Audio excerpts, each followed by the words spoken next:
Afternoon, Ange. Could you give us your reaction, first of all, to the news of Erik Ten Hag leaving Manchester United yesterday? Were you shocked when you heard it? Nah, not really shocked. I guess disappointing as it was, almost inevitable with the scrutiny he'd had. So, yeah, I mean, it's just the nature of football these days. Can you give us a little bit of an insight into the scrutiny that a Premier League manager faces on a day-to-day basis? And I imagine, obviously, a club like United, it intensifies more and more, but obviously you're at Spurs, but just give your opinion on that. Look, I've said in the past that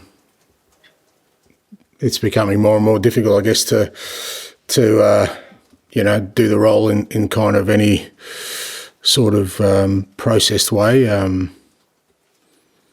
Like I said, it's just the nature of what we do these days that it seems like, if you look at Erik, he was there for 2 and a bit years. In those 2 years, he won a trophy in each year. I think they finished third the first year. I don't know if he was here with that record, would he have lost his job? I don't know.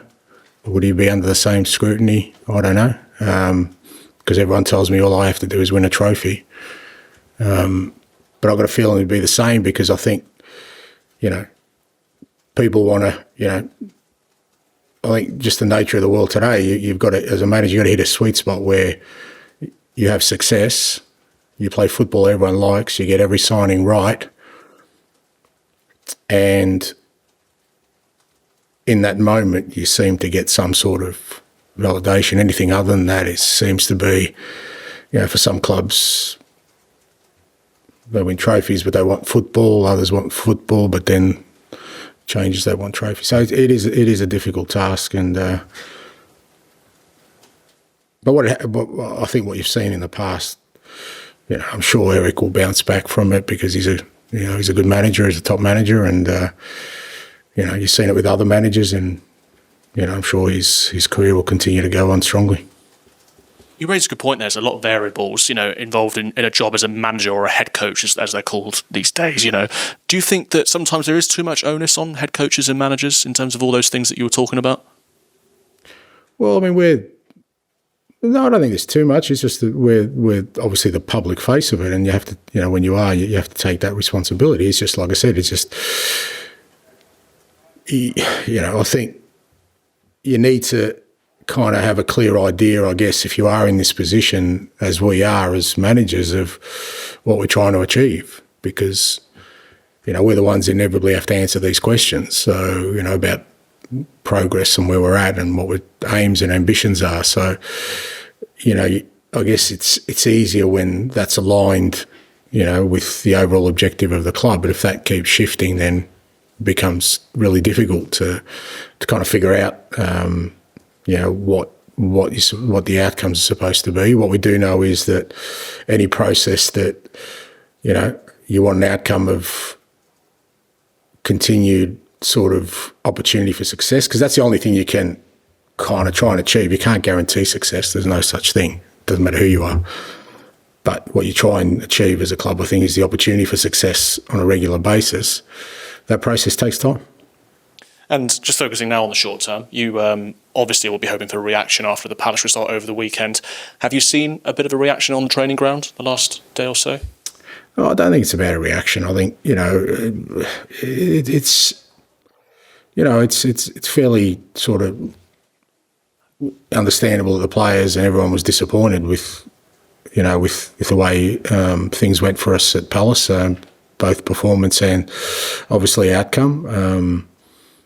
But we've got to get away from this kind of, reactions and, trying to atone for something. You've got to sort of, part of the process for us is just making sure that every game we kind of stick to our principles, irrespective of what's happened in the past, because if you wait for reactions for good performances, then you're actually, anticipating another challenge where you should be just trying to focus on consistency in performance, consistency in mentality of how we approach every game.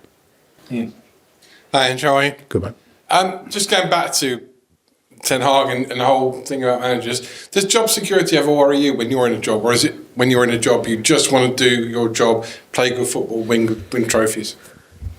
Look, it's easy to say, but I've never worried about job security. I think if you do, then you're probably, going to end up not doing the role, the justice it deserves for yourself more than anything else, because the reality is there is no job security. I don't know what job security looks like. What's the average tenure of a manager these days? So if you think, I'm going to be around for 5 years, that's highly unlikely.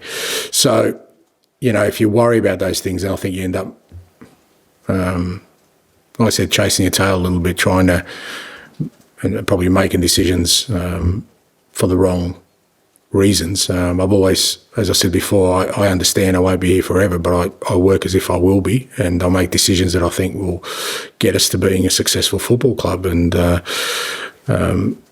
if you deviate from that, then the inevitability is that the end will probably come sooner than you want, because like I said, job security for managers just doesn't exist, because there is always something that, unless you win it, and you win it in the right style with the right decisions, everyone else seems that will be under scrutiny. So you've got to understand that's part of the role. Not that there's anything wrong with that. I think criticism and scrutiny is healthy. Even criticism and scrutiny that's not valid is useful, because that's what tests your resolve in doing what you do. Because if you're just going to jump at the first time somebody questions what you're doing, it probably means you don't believe in it. You're playing against someone tomorrow who's been at his club for 9 years, going on 10. Do you ever believe that you'll ever be at either Spurs or your next club for that length of time? Like I said, that's how I kind of, plan things, because I want, whatever we achieve to be sustainable. So you make decisions on that basis, so that if things keep going in the right direction, then I don't know how long I'll be wherever I've been. Usually I've left after a kind of successful period, but as I said before, the successful periods of the clubs I've been at have outlasted me. So I think that's important. Not that I'm kind of the key in that, but it's just that that's what you try and build. So, how long I stay at one club is always kind of been defined by, kind of, is there still an alignment? Is there still a challenge there? And, that's what I kind of focus on. And finally, from me, Pep suggested that he would maybe rest players or rotate players. Those that weren't 100% wouldn't be risked. Do you care who's in the shirt opposite you, or do you just look at the shirts and think, we want to beat this team? Yeah, no, look, I think it's fair to say that most clubs rotate through the Carabao Cup, but you just have to look at Man City's record in this competition, and you look at Man City's record in any competition. They're a fantastic football club, and they've had success for a very long time. And I think sometimes, people take that for granted. They just think, oh, it's City, but it's very, very difficult in this league and these, in this country to maintain that kind of excellence over the time they have. And they do that because irrespective of who plays, there's a level of performance they continually deliver, whether that's, they've rotated the team or not, whatever the competition. Very, very few competitions they drop out at an early stage. Hi, Ange. Can you give us team news? Is Sonny fit? Yeah, Sonny, no. Well, he's almost fit, but we're probably, from our perspective, we'll aim him for the weekend. We're quite confident he'll be right for the weekend. The only one that's missing out, it's a bit of a disappointment, is Wilson. He's had a setback after during the week. And it seems like it's a serious one, so we're just waiting for more information. So that's the only one that's disappointing. And then from the weekend, everyone else is okay. Jed's back training. Is it the same injury then? Yeah. Well, not exactly the same, but yeah, same area. You've had 2 games in this competition. You made 9 changes at Fulham last time out, and 8 at Coventry this year. Is that likely to be your approach in this competition going forward, or do you pick on a game-by-game basis? No, I think we, similarly to what we've done in all our sort of midweek games, Europe included, is try and pick a team we think will win the game and take into account that, we did play Sunday.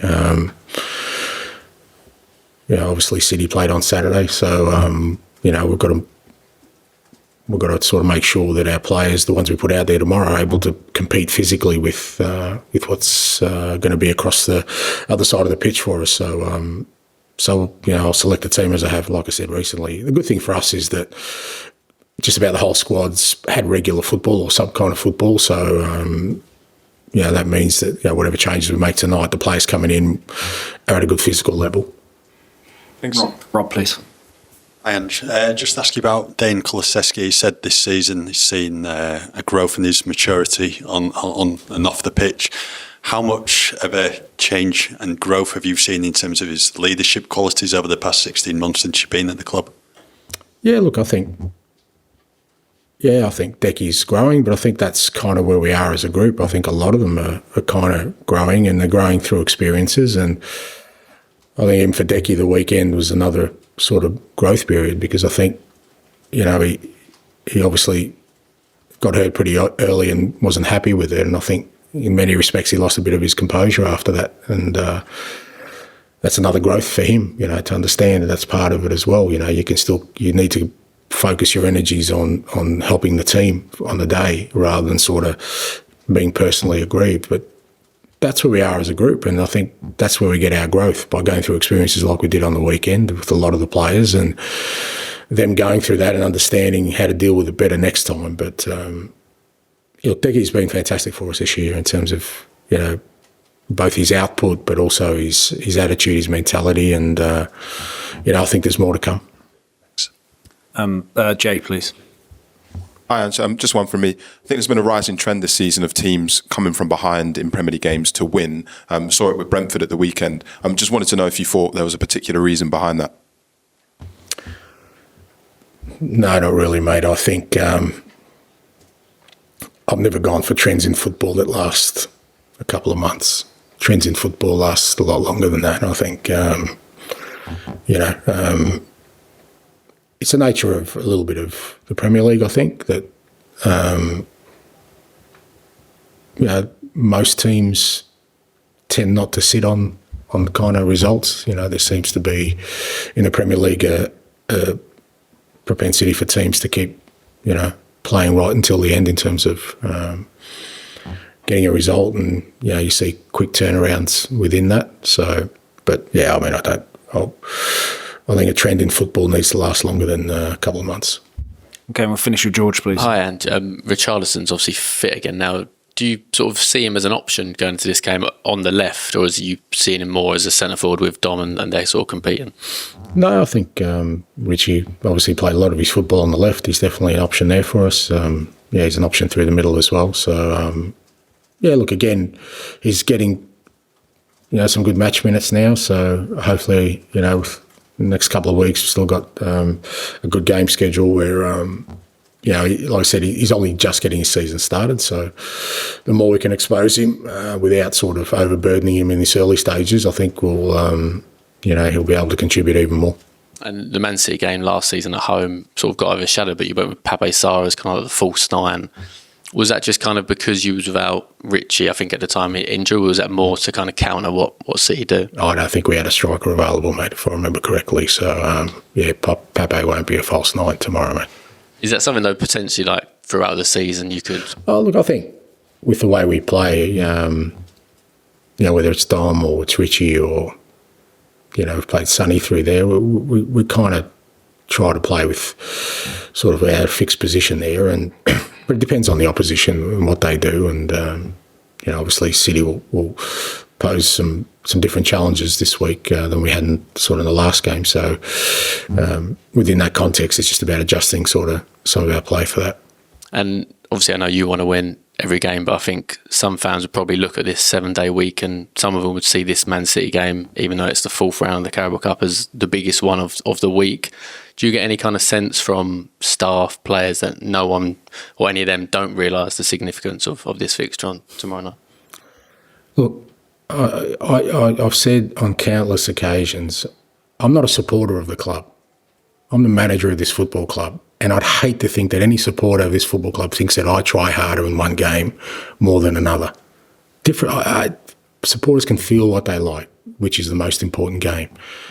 But it would be the biggest injustice for me as a manager if I said to them, you know what, we're going to try harder tomorrow than we will on the weekend or that we did last weekend. It doesn't work that way. You know, you need to separate, you know, supporters of a football club with people who have the responsibility of representing it. Our responsibility lies in trying to be the best we can be every day for our supporters, for everyone who's part of this football club. It's not about, you know, again, trying to, you know, gain brownie points. You know, that's not what our role is.